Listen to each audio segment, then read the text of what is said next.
vas-y allez-y. xam nga der man déglu naa wax ji yépp mais gis nga un problème soo ko bëggee mën a résoudre il faut bien le poser ci Sénégal je crois que dañu gis dëgg ba pare di ko moytu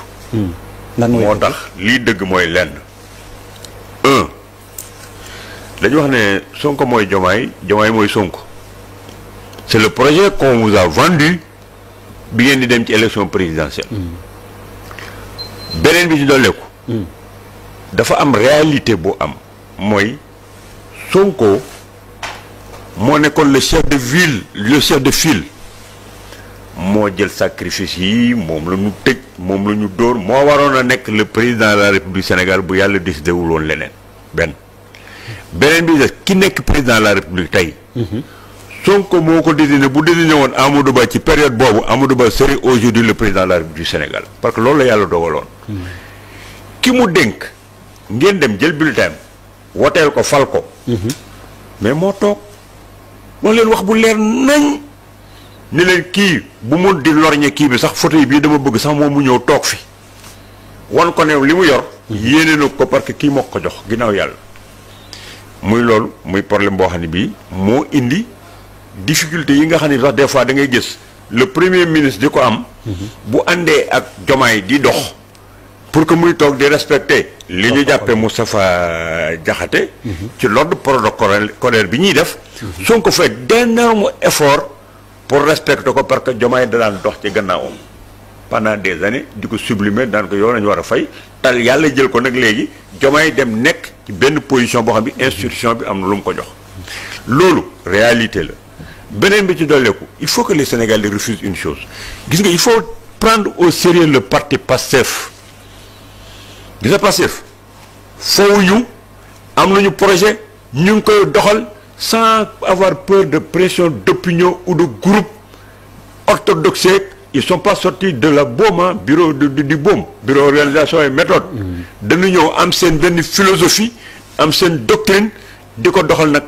sans complexe am ci fit maintenant c'est à nous qui les avons mandatés est-ce que nous allons accepter que exception sénégalaise bi ñu amoon ñu ñëw écrouler ko changer li ñu amoon yëpp la République qui a été construite est-ce que nous allons essayer de les laisser ñu détruire ko parce que ce qu'ils disent là dans le fond boo ko xoolee ñi fowuñu gis nga la réforme du système dont il parle là le Sénégal n'a pas un problème d'institution nous n'avons pas un problème de texte nous avons un problème d'animateur léegi nag un problème d'homme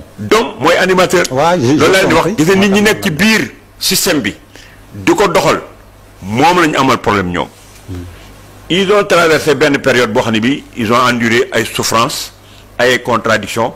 ils ont répertorié tous les acteurs qui étaient contre leur projet et qui leur avaient ñi nga xam ne dañ leen doon sonnal ou bien jël nañ ay décisions yoo xam ni neexu leen woon ils les ont listés ñooñu lañ bëgg a éradiquer ci biir système bi soo déggee seen discours seen jëfin seen doxalin yépp ñoom la ñuy éradiquer parce que Amadou Ba il a dit quelque chose boo xam ne bii dafa garaaw il faut ñu xool ko tous les magistrats yi mosoon a toog ak yéen di leen wax consultance yi ñu doon def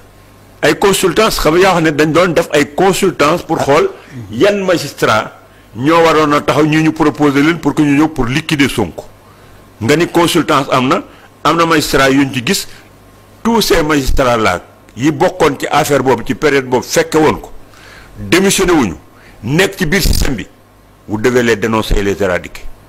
ñooñu dañuy gangréner suñu république on n'a pas besoin que des gens comme ça di nekk ci biir système bi te au nom de ce principe là bi ngeen doon wax ne gars yi dañ doon consulter wu di waxante ça veut dire que les magistrats dénoncé woon nan seen biir dénoncé woon wax seen biir moo tax des sanctions am ci maa ngi soog a gëm nag aujourd'hui le pourquoi ñu jël ay magistrats yóbbu leen ay Tambacounda ak ay Kédougou ak ay affaires yooyu mi ngi jóge ci lii ngeen di wax magistrats yi toogoon na yéen di wax ne man mii ger nañ ma nee nañ ma naa def li ñooñu ñoo leen wax leneen lu tax ngeen xam ceux qui étaient pour ceux qui étaient contre ngeen commencé di leen sanctionner bu leen toogee ci période bii les Sénégalais qui ont voté pour le pour Pastef mais ñoom boo leen laajee lan mooy cour suprême ci ñu bari xamuñu ko dañu wote parce que il y avait des gens qui étaient là arrogants di wane ay enrichissement illicite di toog fii di wax làmmiñ bu rëy ba yàgg ñu def le ministre ëllëg ñu gis nga tabax immeuble ñu gis nga nekk quelqu'un boo xam ne bii amoo métier amoo dara nga nekk un multimilliardaire te nit ki ñi nekk ci ay contraintes sociales très aiguës am na ñu bëri loolu moo tax ñu sanctionner le régime qui était là en place benn ñooñu li ñu bëgg mooy reddition des comptes bi ngeen commencé c'est une très bonne chose ils sont satisfaits parce que dañu bëggoon ku nekk prévérificateur ku jël li ñëpp bool nan la sanctionner et reddition des comptes boobu mën na am su fekkee ne defu leen comme li président Macky Sall waxoon naan damay teg sama conco teggi leen seen conco ci lépp génne rapport yëpp ngeen teg ko ci biti ngeen bàyyi justice bi mu def rôle am avec la présomption d'innocence mu nekk une justice juste leneen li ci dooleeku liggéey lañ leen laaj le marchand ambulant bi nga xam ne bi da daan toog di defar ay dàll ngeen bàyyi chinois yi ñëw indi fay dàll ba transformer ko en marchand ambulant kii soxla comptoir de l'or pour ñu bañati koo jàpp dafay sàcc parce que ñu ngi koy jaay jaaro mu foto nit ki defar carte d'identité ñu ni receleur la jàpp ko yóbbu ko kaso ba le paysan biy jaay gerte à 350 francs dafa bëgg dem di ko dund nga diversifier ko ba mu am mën a tuddi naan ndox mu set comme ni ko professeur Iba Der Thiam doon waxee le bien-être paysan ñu koy saboté par l'égoïsme des citadins qui ne savaient pas que ci àll ba am na ñuy tëdd ci ay matelas ay fel yi di leen fa fekk du naan ndox mu sedd amuñu réfrigérateur il a voulu diversifier jox leen bien-être pour que ñu dund bu rafet ñooñu li ñuy xaal ci yéen wax nañ leen ko kon ne prenez pas le temps de vouloir désacraliser ce que nous avons construit ensemble yàq république bi dikk fi di def ay revanche ci biir parce que ce que vous avez vu le fond du problème vous êtes en train de mener des revanches vous voulez sanctionner ceux qui vous avaient fait mal quand vous étiez dans l'opposition et quand vous avez le pouvoir vous allez avoir un esprit de dépassement de pardon de réconciliation pour que ngeen dajale Sénégalais yépp ñu seet lii ngeen génne ci dette bii génne ko ci maquillage des chiffres naka leen ciy génne et puis permettez-moi de souligner quelque chose j'ai fait un truc contre Cheikh Diba quand Cheikh Diba s'est permis de dire que. doo xaar loolu justement fa la ñu jëm. waaw dañ ciy ñëw léegi assemblée nationale kon ma dem ci affaire mais juste après publicité bi rek de grâce amuñu problème institution suñu magistrats yi ak suñu force de défense et de sécurité j'ai beaucoup de respect pour eux. xam nga les forces de défense et de sécurité ay mission lañu am di ko remplir faruñoo kenn. suñu la nee jëli Thierno Lo danañ ma jël si tey jii. demee bu ñu ne woon jëli leen Macky Sall danañ dem jëli ko. mais ils ont défendu la République nous leur devons un grand merci. suñu juges yi xam nga quel est le problème yéen politique yi yéenay toog di rayante seen rayante ba pare ngeen jekki-jekki jël seen problème bi leen opposé dem teg ko ci kanam juge bi. juge bi bëgg ku ci nekk bëgg juge bi jox la dëgg. le juge ne fait que regarder le droit et il le dit. kon bàyyi leen suñu justice bi. les quelques réformes yi ngeen ci bëgg a dem daaw dañu wax yéen yi ngeen def fii am na yoo xam ne yëpp jarul woon sax ngeen di ci def ay assises les réformes qui ont fait objet de consensus dafa bari mën ngeen ko appliquer pour def ko c'est la même chose pour le dialogue. moi j'avais dit que du ma dem ci dialogue bi parce que on a assez dialogué on a assez fait de forum les conclusions da ngeen koy denc kenn du ko def mettre en œuvre la preuve toutes les questions politiques yi ngeen dem doon ko wax naan da ngeen koy régler ci dialogue yi